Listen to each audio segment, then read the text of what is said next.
To be a Petrova Doppelganger is to be born already doomed. It means your face is not fully yours.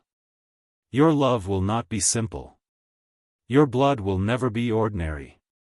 From the moment you exist, supernatural forces begin orbiting your life like predators sensing prey. Amara was the first. She loved deeply and paid eternally. Tatia followed, desired and destroyed because of resemblance. Katherine ran for 5 centuries trying to escape being used. Elena inherited the curse without understanding its history. Each of them suffered differently, but the root was the same: they were born copies of an ancient love story. Their faces triggered obsession. Their blood triggered rituals. Their existence triggered chaos. They did not ask to resemble one another. They did not ask to be mystical loopholes. Yet every man who looked at them saw prophecy before personhood. What makes it agonizing is not just the danger. It is the lack of agency. They were constantly chosen for something they never chose themselves. Loved because of resemblance. Hunted because of blood. Sacrificed because of destiny. Being a Petrova Doppelganger means you are never just a girl. You are a symbol. A solution. A sacrifice. 1. You are born as a supernatural loophole. Amara's existence became the anchor to the other side. She was turned immortal against her will by Silas. Her life became a cosmic balance mechanism. She was not allowed to simply live or die.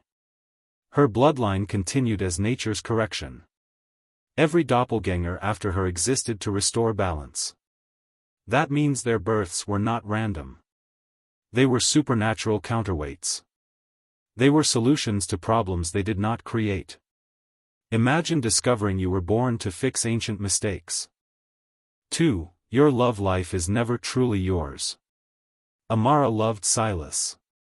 Tatia was caught between Elijah Mikaelson and Klaus Mikaelson.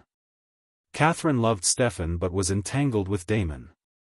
Elena was torn between the same brothers centuries later. Their romances mirrored each other like fate recycling pain. It never felt accidental. It felt designed. As if destiny pushed them into triangles. As if love was scripted for drama. How agonizing to question whether your feelings are even fully yours. 3. Your blood is a weapon. Tatia's blood helped create the original vampires. Katherine's blood was needed for Klaus's hybrid ritual. Elena's blood was used repeatedly for spells and sacrifices. Their veins carried power others desired. They were hunted not for personality but for biology. Their bodies were resources. Their existence meant danger. They could not bleed without consequence. They could not trust easily. Because even their blood betrayed them. 4. You attract obsession, not peace.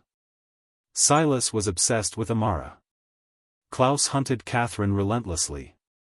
The Salvatore brothers fixated on Elena. Obsession feels intense, but it is not safety. It is suffocating. It turns you into an idea rather than a person. It strips you of normalcy. People fall in love with your face before your soul. And sometimes they fall in love with who you remind them of. That kind of love feels conditional. 5. You are constantly compared. Elena was compared to Katherine. Katherine was compared to Tatia unknowingly. Each was measured against another version. Who wore it better? Who loved harder? Who was more selfish? Imagine being judged against your past lives. Individuality becomes blurred. Your mistakes are amplified. Your goodness is questioned. Because someone else with your face existed before you. 6. You are used in rituals and sacrifices. Katherine was meant to die in Klaus's ritual. Elena nearly died fulfilling the same purpose. Tatia was killed to complete a transformation spell. Amara endured immortality as punishment. Their lives were bargaining chips. Magic revolved around them. Coven leaders saw opportunity. Vampires saw necessity. Witches saw ingredients. They were rarely just women, they were components. 7. You inherit centuries of enemies. Katherine's enemies became Elena's problems. Ancient vampires resurfaced because of resemblance. Silas returned because of the doppelganger prophecy. The past refused to stay buried. Elena paid for history she did not live. The supernatural world recognized her instantly. Danger found her without invitation. She did not need to seek trouble. It found her by bloodline.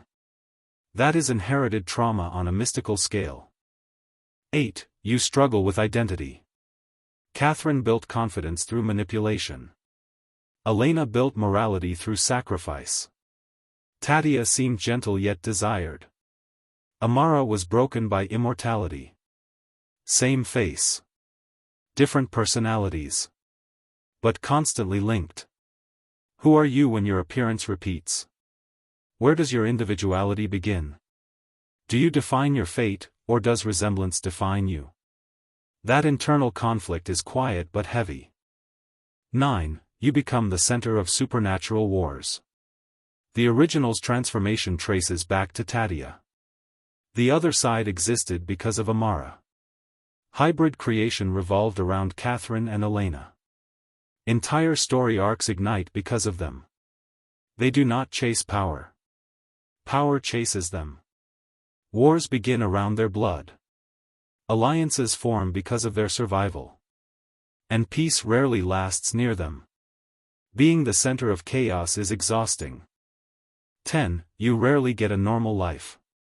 Amara never lived normally after immortality. Tatia died before having a future. Katherine ran constantly. Elena lost parents, friends, and humanity. College was interrupted by curses. Romance was overshadowed by vampires. Family gatherings became funerals.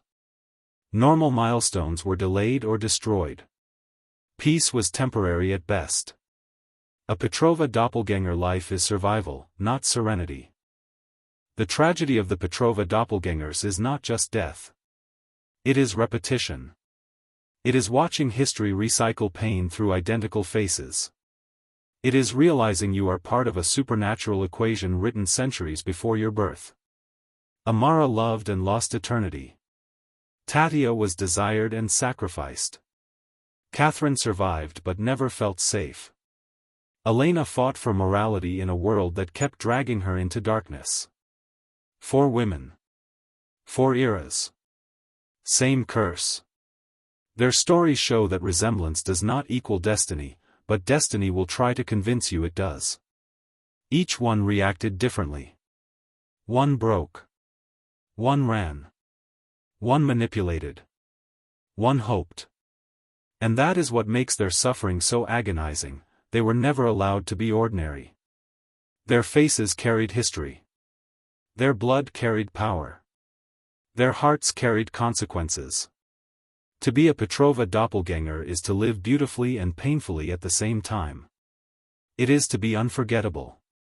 And yet, never fully free.